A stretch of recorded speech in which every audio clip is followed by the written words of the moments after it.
پیغمبر نے نبوت کا دعویٰ کیا، لوگ دور دور سے آتے تھے آپ سے ملنے کے لیے اور دین اسلام کو سمجھنے کے لیے۔ بڑے بڑے فاصلے ان لوگوں نے طے کیے۔ آپ احادیث کی کتب کے اندر پڑھیں گے کہ عبداللہ بن سلام رضی اللہ عنہ، جو کہ پہلے یہودی عالم تھے، جب انہیں پتا چلا کہ ایک شخص جس کا نام محمد صلی اللہ علیہ وسلم ہے، اس نے نبوت کا دعویٰ کیا ہے، تو عبداللہ بن سلام خصوصی طور پر مدینہ چل کر آیا۔ وہ کہتے ہیں جب میری پہلی نظر اللہ کے پیارے پیغمبر کے چہرے پر پڑی، فعرفت ان وجہہ لیس بوجہ کذاب۔ اللہ اکبر۔ جب آدمی کے اندر مردم شناسی ہو، وہ سلیم الفطرت ہو، تو اپنی نظروں سے سامنے بیٹھے ہوئے شخص کو پہچان لیتا ہے۔ عبداللہ بن سلام کہتے ہیں کہ جب میری پہلی نظر اللہ کے پیارے پیغمبر کے چہرے مبارک پر پڑی تو میں نے جان لیا کہ یہ چہرہ کسی جھوٹے شخص کا نہیں ہو سکتا۔ اللہ اکبر۔ جو جھوٹے ہوتے ہیں وہ ظاہر ہوتے ہیں،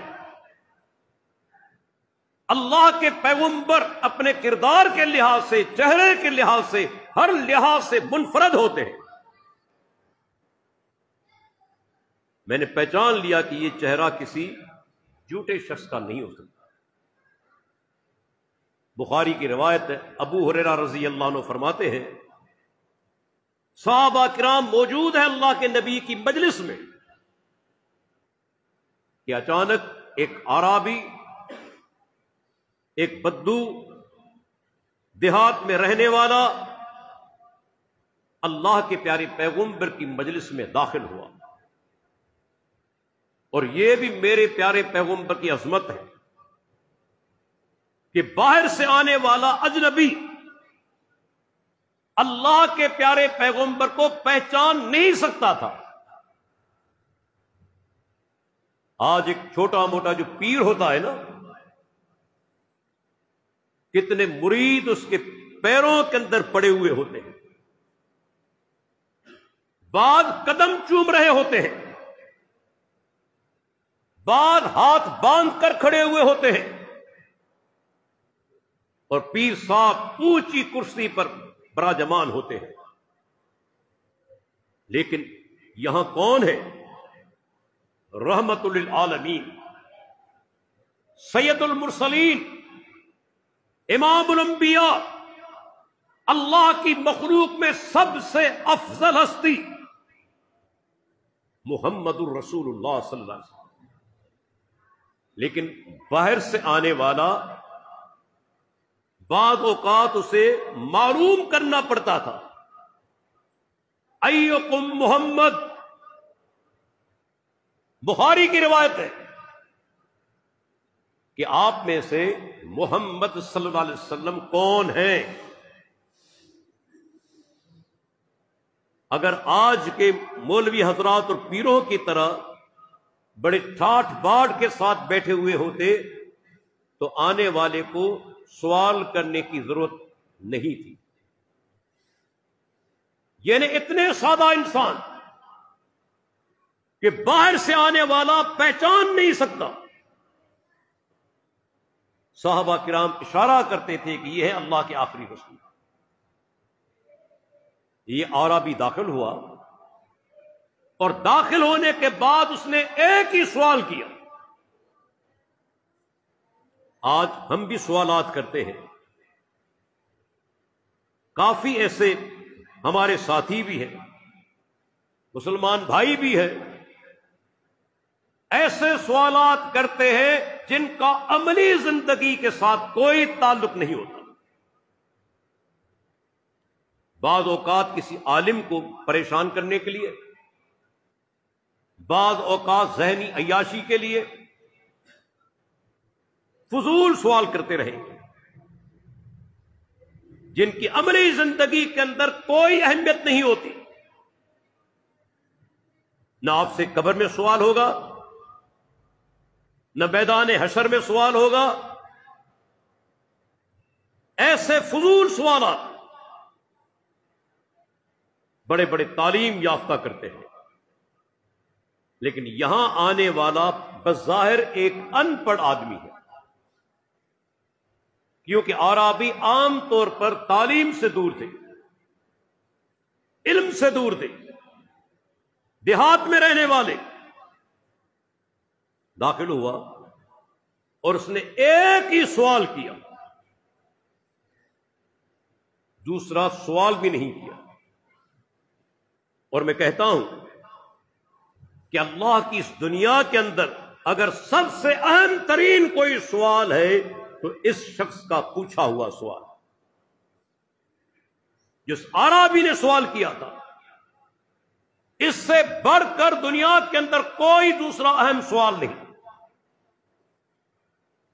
سوال یہ تھا، دلنی علی عمل اذا عملتہ دخلت الجنہ. اے محمد صلی اللہ علیہ وسلم، مجھے کوئی ایسا عمل بتائیے کہ جس کے کرنے سے میں جنت میں داخل ہو جاؤں. اللہ، اس نے یہ سوال کیوں کیا؟ یاد رکھ لیں، دنیا کی زندگی میں آپ کو کتنے بھی عیش مل جائیں، آرام مل جائیں، بہترین گاڑیاں ہوں، ہزاروں ایکڑ زمین ہو، شاندار بنگلے ہو، ہزاروں آپ کے ملازمین ہو، نوکر ہو، لیکن اگر قیامت کے دن آپ کا ٹھکانہ جہنم بن جائے، ان چیزوں کا کوئی فائدہ نہیں، کوئی اہمیت نہیں. ایک تو بات اپنے ذہن کے اندر رکھ لیجئے کہ جنت کا تقابل دنیا کے ساتھ ہو ہی نہیں سکتا. جنت کا مقابلہ دنیا کے ساتھ ممکن ہی نہیں. یہاں کی ہر چیز فانی ہے، انسان بھی مر جائے گا اور نعمتیں بھی زوال پذیر ہو جائیں گی، لیکن جنت کے اندر نہ آدمی مرے گا اور نہ کبھی نعمتیں ختم ہوں گی. ما عندکم ینفد وما عند اللہ باق. فرمایا تمہارے پاس جو بھی ہے وہ ختم ہو جائے گا، اللہ کے پاس جو نعمتیں ہیں ہمیشہ باقی رہنے والی ہیں، کبھی ختم نہیں ہو. اور کیا کیا نعمتیں انسان تصور بھی نہیں کر سکتا. ایک تو وہ نعمتیں آپ کو ملیں گی جو آپ طلب کریں گے. وَلَكُمْ فِيهَا مَا تَشْتَهِي أَنفُسُكُمْ وَلَكُمْ فِيهَا مَا تَدَّعُونَ.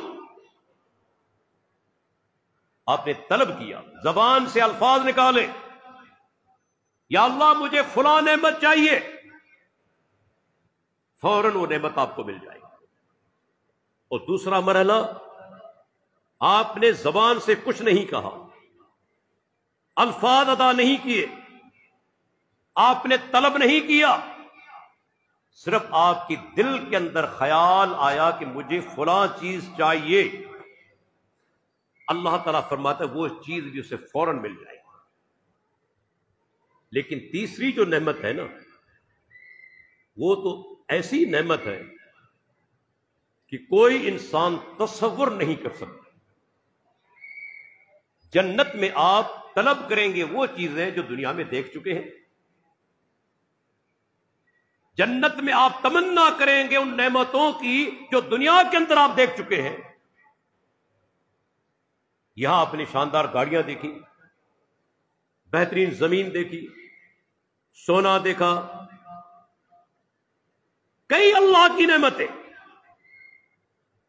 آپ وہی طلب کریں گے، اس کی تمنا کریں گے جو کہ آپ دنیا کے اندر سن چکے ہیں یا دیکھ چکے ہیں۔ لیکن جو سب سے بڑی نعمت کیا ہوگی؟ فلا تعلم نفس ما اخفی لهم من قرۃ اعین جزاء بما كانوا یعملون۔ یہ جو نعمت ہے کوئی انسان تصور نہیں کر سکتا، اس کے ذہن کے اندر وہ نعمت آ ہی نہیں سکتی۔ وجہ کیا ہے؟ میں پہلے بتا چکا ہوں، آپ وہ چیز طلب کریں گے، اس کی تمنا کریں گے جو کہ دیکھ چکے ہیں یا سن چکے ہیں۔ لیکن اللہ تعالیٰ فرماتا ہے کہ جنت کے اندر جنتی کو وہ نعمتیں ملیں گی جو کسی نفس نے کبھی سوچی بھی نہیں، کبھی ذہن کے اندر خیال بھی نہیں آیا۔ خیال ان چیزوں کا آتا ہے، پھر نوٹ کر لیجئے، جو آپ نے دیکھی ہے یا سنی ہے۔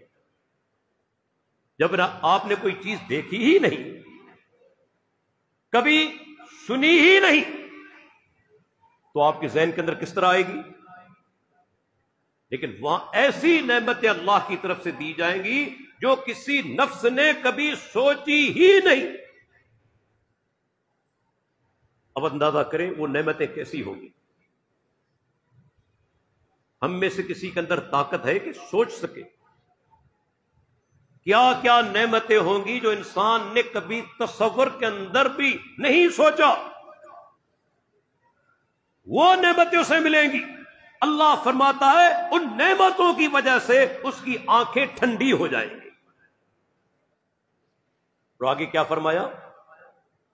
یہ نعمتیں مفت میں نہیں ملیں گی، اس طرح نہیں ملتی۔ جزاء بما كانوا يعملون، جو عمل کیا کرتے تھے دنیا کے اندر ان کا بدلہ ہے۔ یہ ہمارا نظام عدل نہیں کہ رشوت دے کر، سفارش کروا کر، بعض اوقات دباؤ ڈال کر اپنے حق میں فیصلہ کرا لیا جائے، مجرم آزاد ہو جائے، بے گناہ کو سزا مل جائے۔ ہمارے ہاں تو یہی ہوتا ہے نا۔ لیکن وہاں کوئی بھی آدمی یہ چالاکی کر سکتا ہی نہیں، ممکن ہی نہیں، جھوٹ نہیں بول سکے گا،